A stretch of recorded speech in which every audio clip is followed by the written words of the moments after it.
So I want to talk about leadership and this key question. How can we train a generation of leaders to solve our planet's toughest issues?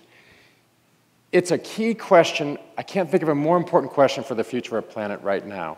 Because there are a lot of global issues, from climate change and poverty to education and healthcare.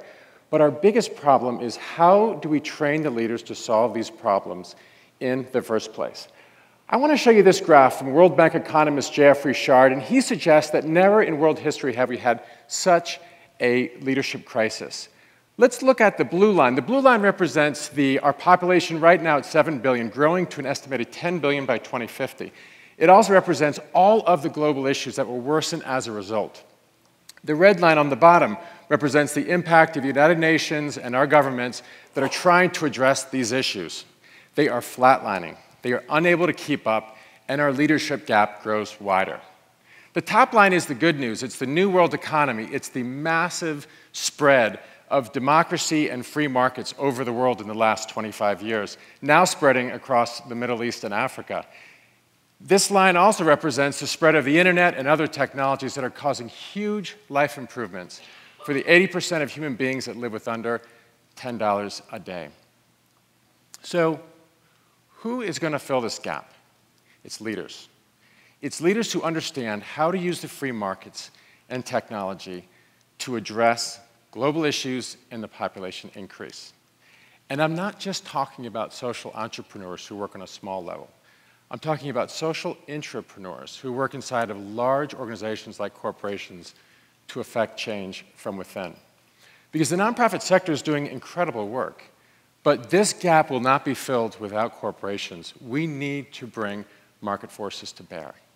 I am convinced that there is a way, and perhaps it's the only way, for companies to make money in developing countries is for them to develop more value for consumers. But it's not intuitive. We have to train the corporate leaders how to do this.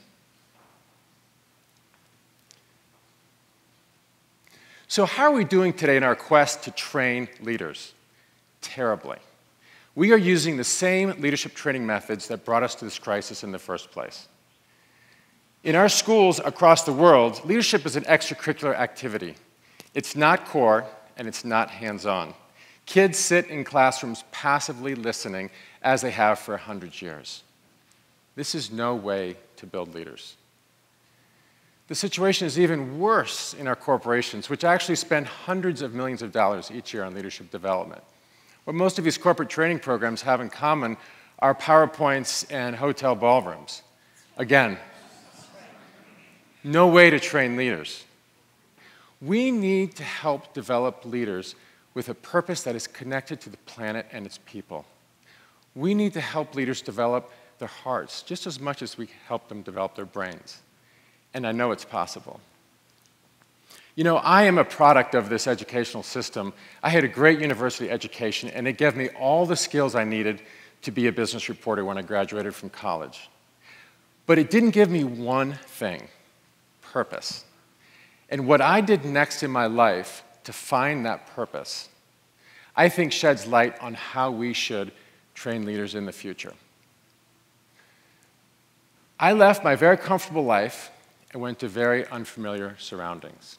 For me, that was Chile in South America, which at that time was emerging from a very long military regime. During that year in Chile, I tried to find work as a freelance writer. I participated in massive and violent political protests. I wrote about the melting ice in the Antarctica, and I interviewed mothers whose children had disappeared in the political violence. That year completely knocked me off balance and forced me to re-envision my life and my role in the world. And I realized that I didn't want to describe or investigate reality as a journalist. I wanted to transform it as an educator. So today I work with a team of people. We work with corporations and schools to help them develop global leaders on a large scale. We have a lot of work to do, but I think we have two innovations to share. The first is that in our programs, we get participants out of the classroom and into communities in the developing world, which can be extraordinary labs for building leaders. Now, why is this? Villages and slums worldwide are faced with huge problems, with very few resources. And guess what happens? Leaders step forward to fill the void with innovation, okay? Leaders, for instance, like Shani, our coordinator in Kenya, who is coming up with incredible ways to help his Maasai people adapt to climate change. Here's Bertin, our coordinator in Haiti. He has rebuilt a school destroyed by the earthquake, helped the community take in all these orphans created by that earthquake, and protect the village from cholera. These are extraordinary, extraordinary leaders, and they embody all of the traits that leadership gurus at Harvard and other institutions talk about all the time. Innovate around constraints, lead by influence, having a clear leadership story that they live every day. These are incredible leaders that no one notices. We can learn from these leaders, which brings me to my second innovation, our second innovation. We call it disconnect, decenter, and re-envision. So in our programs, we take participants into communities, and we immerse them, and we help them slowly disconnect from technology and their lives at home. They begin to be fully present. In the second stage, we push them deeper into the immersive experience as we create a safe learning environment around them. Slowly, they begin to lose their certainties about the way the world works. This is the decentering. And in the third phase, we pair them with local leaders and students who help them see things from new perspectives.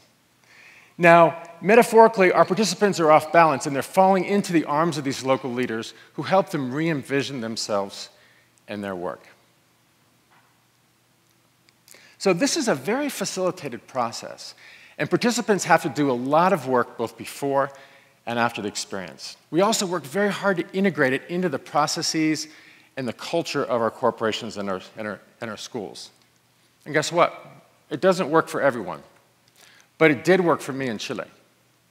And I think in the best of cases, it causes this condition that we call light behind the eyes, which is this illumination that happens when a person's potential is activated, when their purpose is linked to their strategy, when their heart is linked to their brain. It's a quickness of step, it's an abundance of energy, and it's perhaps the only thing that we can say about all great leaders. Bertin and Shani have it. I think that these communities exist everywhere, not just in the developing world, but in inner city settings. And I think that we can take participants to these communities, use them as leadership labs, and help them develop very powerful leadership skills. We can and we must develop leaders with purpose that is connected to the planet. If we are successful, our globe will thrive for years to come. Thank you.